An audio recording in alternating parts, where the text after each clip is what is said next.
Salam sejahtera untuk Pak Isra. Saya Nugra dari Kota Bitung, Sulawesi Utara.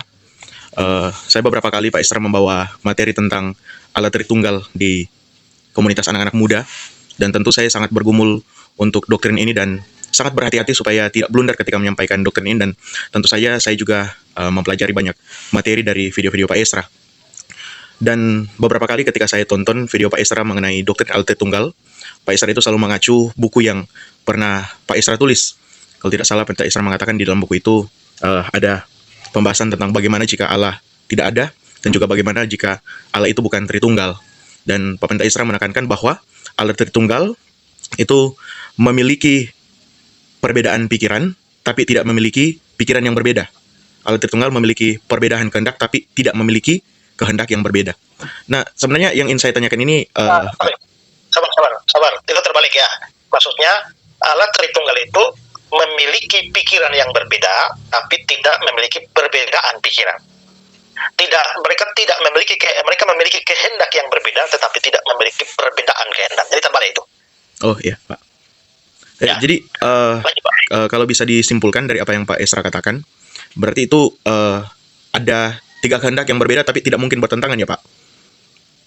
Ya, maksudnya adalah Bapak punya kehendak sendiri, anak punya kehendak sendiri, Roh Kudus punya kehendak sendiri.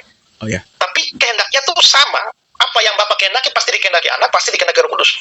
Jadi tidak berarti bahwa Bapak mau, begitu Bapak berkehendak mau ke timur, tapi anak maunya ke barat. Nggak bisa. Begitu Bapak mau ke timur, pasti anak Roh Kudus juga ke timur. Contohnya begitu. Oh iya, Pak Isra.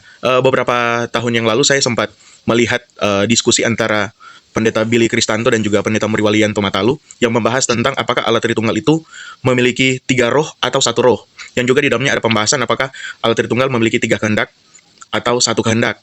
Nah, saya melihat materi dari Pendeta Billy yang mengatakan bahwa karena Allah Tritunggal itu memiliki 1 substansi atau 1 hakikat, sehingga hanya ada 1 roh dan juga 1 kehendak. Karena kata Pak Pendeta Billy, roh dan kehendak itu harus menjadi bagian daripada natur atau hakikat. Sehingga ketika Yesus datang ke dalam dunia, mengambil hakikat manusia ketika ada di Taman Getsemani, ya, ketika Yesus mengatakan bukan jangan kehendakku yang jadi tapi kehendakmu, ya di situ karena ada hakikat manusia daripada Yesus Kristus, sehingga Yesus itu mengatakan kehendakku dan juga penekanan ada kehendakku dan juga kehendakmu, karena ada dalam keadaan sebagai manusia. Sehingga Pendeta Billy mengatakan Yesus bisa memiliki 2 kehendak karena dia memiliki 2 hakikat, yaitu sepenuhnya Allah dan sepenuhnya manusia.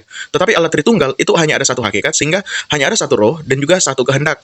Nah, saya menjadi ada pertanyaan Pak Isra, apakah memang dalam teologi reform sendiri itu para teolog terbagi menjadi 2, Pak Isra? Ada teolog yang berpendapat bahwa Allah Tritunggal itu memiliki 1 roh dan 1 kehendak, ada juga teolog yang memiliki pandangan atau pemikiran bahwa Allah Tritunggal itu memiliki 3 roh atau 3 kehendak.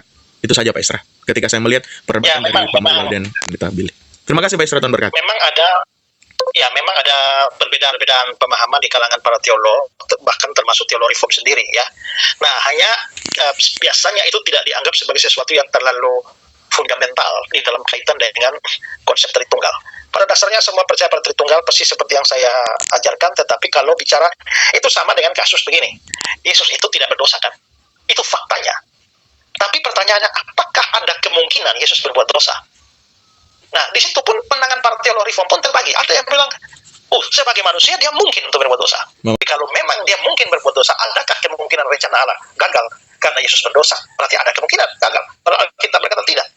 Jadi di situ kita bisa lihat memang akan ada perbedaan para teolog bahkan di kalangan reform, tetapi fakta paling penting adalah bahwa mereka sama-sama mengakui Yesus tidak berdosa, dan itu yang paling mendasar. Soal dia mungkin berdosa atau tidak mungkin berdosa itu bukan menjadi hal yang fundamental di dalam doktrin tentang ketidakberdosaan Kristus. Nah, itu sama halnya dengan apakah memiliki kehendak yang 1 atau roh yang 1 atau 3. Nah, di situ memang ada perbedaan-perbedaan di situ ya. Nah, kalau tentang kehendak itu memang ketika dikatakan bahwa karena Yesus sebagai manusia dia punya 2 natur, maka dia memiliki 2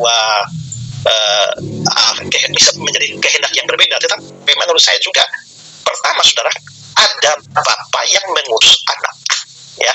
Ini sebelum jadi manusia ini, Bapa mengutus anak, dan anak itu dikatakan bahwa dia tunduk dan taat ketika dia diutus. Berarti ada satu kehendak yang mengutus dan mau supaya anak pergi, tapi ada anak yang tunduk. Nah, itu agak sukar bagi saya untuk memikirkan bahwa itu tidak ada 2 kehendak di sana, di dalam 2 pribadi. Yang kedua adalah bahwa ciri kepribadian itu adalah punya pikiran, perasaan, dan kehendak. Dan kalau kita mau percaya bahwa Bapa itu pribadi yang sama dengan anak, bukan pribadi yang sama dengan Roh Kudus, maka secara implisit menurut saya harus menerima adanya perbedaan pikiran, perasaan, dan kehendak yang dimiliki oleh masing-masing pribadi. Hanya dalam pandangan saya, tetapi karena ada kesatuan hakikat itulah yang menyebabkan tak mungkin ada pertentangan.